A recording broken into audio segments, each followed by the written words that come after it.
Hey, good morning, everybody. Happy Tuesday, and a great big congratulations to anyone that was holding this ATVI. Man, this thing is smoking hot. Like I said, nice job. Getting paid and rewarded very well today for it. Okay, what do we have here? A short week. Holidays over. Let's get back to work. Earnings. Let's be very careful of earnings coming up, any earnings coming up. Going to be a lot of them this week. Going to be a ton of them next week, so be a little careful of that. Well, it kind of looks like the market's not feeling so good today. Here's the SPY down a little bit. We're just going to have to keep an eye on that. Mind your charts. It's very important. Don't let losses turn big. 2022 is the year to keep your risk at bay. Learn to keep your risk small. I think that's a good thing for 2022. Some of you saw, if you were here earlier, and if you read the screen up there, you can see that we are changing. Well, actually, what it is, it's a trading room update. It's the same company, same everything. It just, they've updated it. So later this week, we'll be changing trading rooms. That's both for hit and run candlesticks and right way options. We will send out information. It's all going to happen Thursday night, so no need to panic until Friday morning. No doubt in our minds there will be a little bit of panic, but don't worry, we'll get everybody through it. It's really not hard, pretty darn easy. To change the app on your phone, because you will have to do that as well. So just keep that in mind. Alrighty, we'll talk more about that later today, definitely tomorrow, and we'll really be hammering it Thursday and walking people through it if you want it. Well, you'll see. Okay, so let's take a look at the market, some charts. So here's the SPY. We're moving down.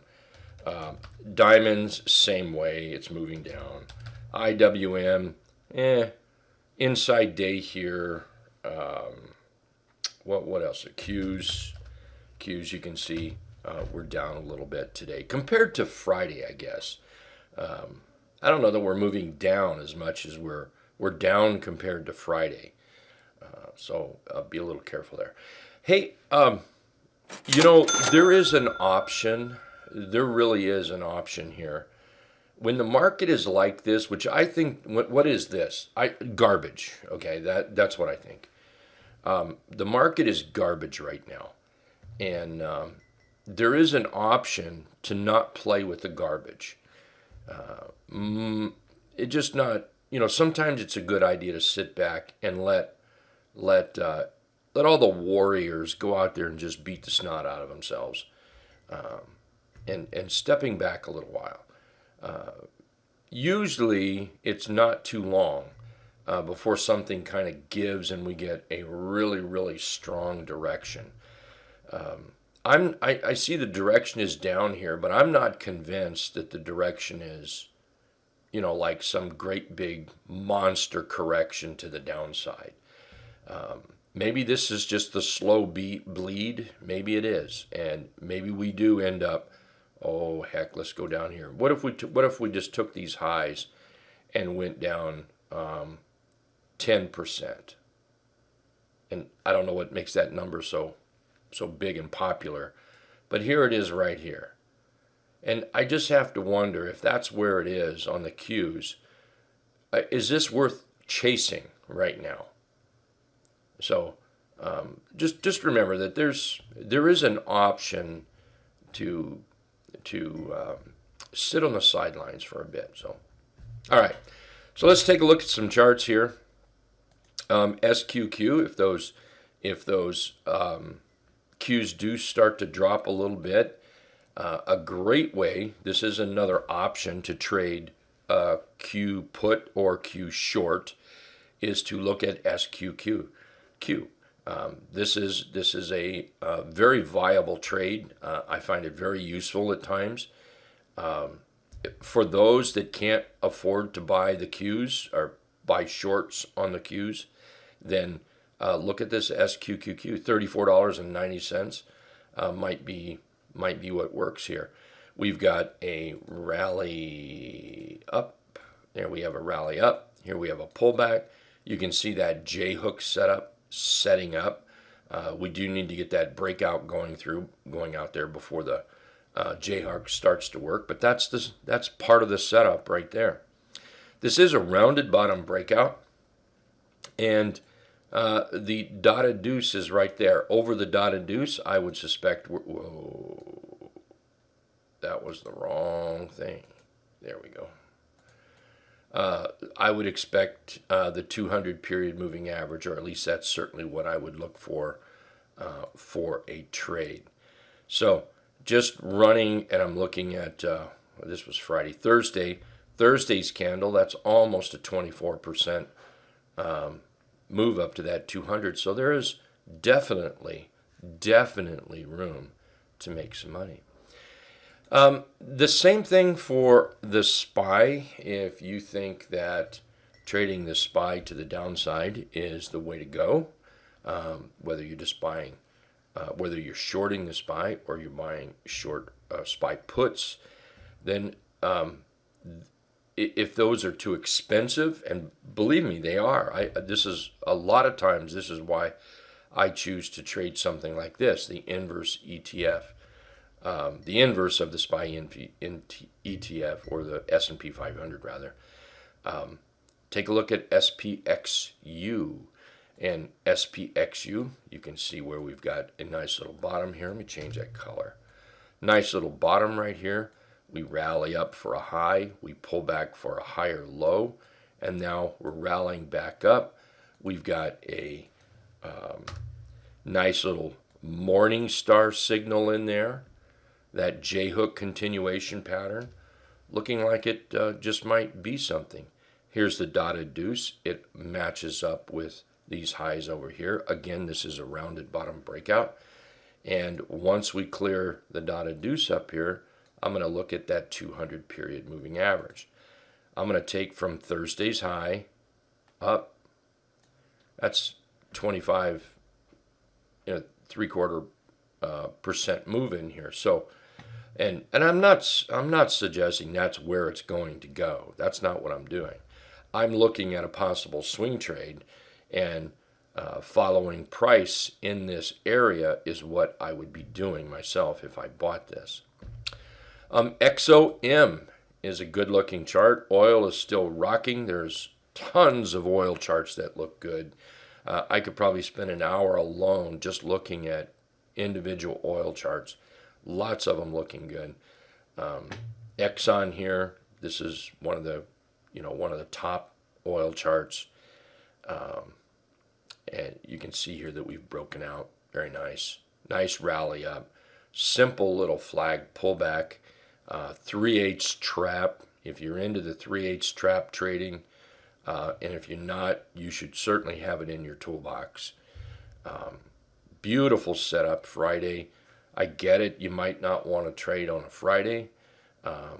Then there's today. Today it's moved up a little bit, or it seems like that pre-market. So a simple way to handle this is I wouldn't want my stop down here. So may come up here and use the low of today, or maybe even 50% of Friday's candle. And then what that does, let's move this. Let's actually get rid of this. Start it over. So what that does is if we were to buy at the very top today, that gives us about a 2.6% risk in here.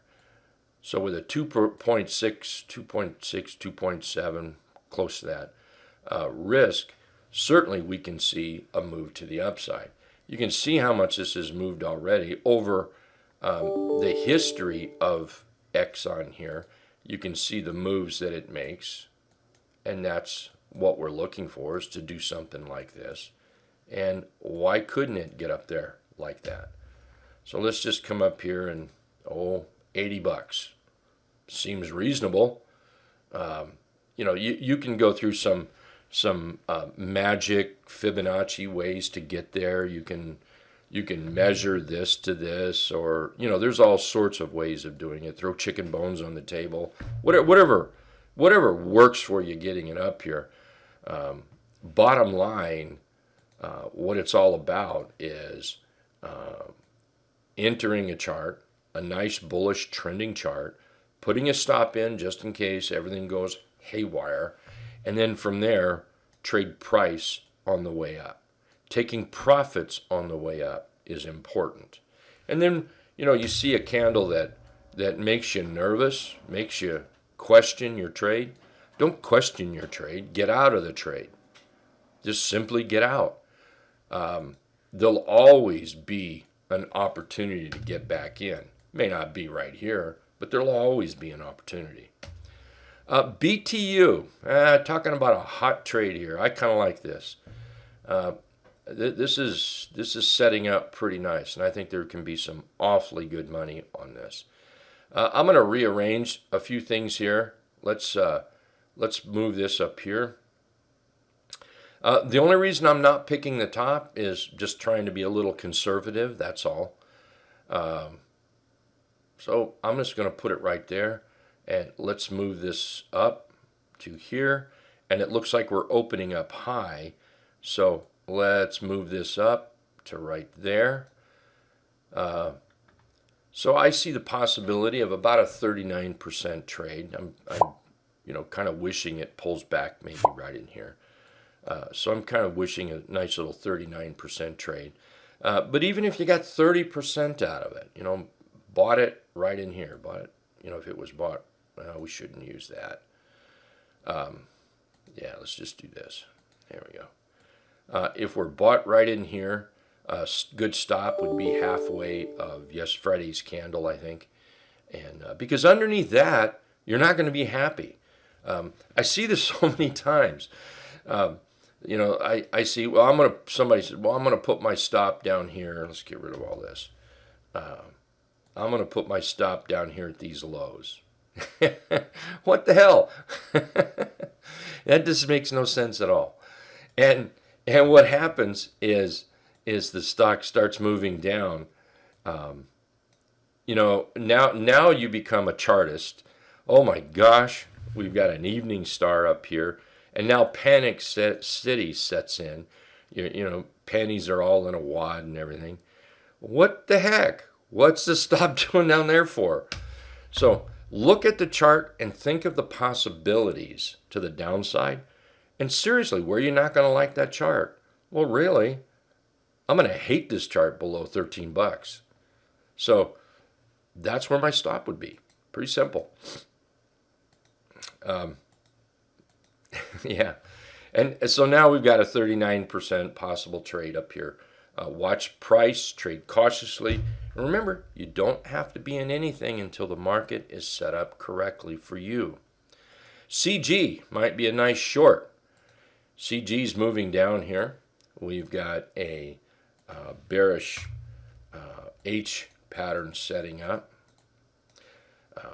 We start to break down, and I'm going to go a breakdown over this low here, basically the 200 period moving average. That could get some really good interest down there. Just be careful. Big spenders out there, $400 stock here. This is a great looking chart if you ask me. Today may not be the day to buy it. This is true with all stocks we put out here. I'm just putting these stocks on my watch list. These are stocks that I feel that have some potential. However, they may not be ready to buy today. So they go on the watch list, and then from there I'll watch the watch list, which is a much smaller watch list. And then I have mental notes on them. I have notes stuck on my desk on them. It's just easier to watch. So, this is one. It might not be the buy today. Today just might not be. And I'm okay with that.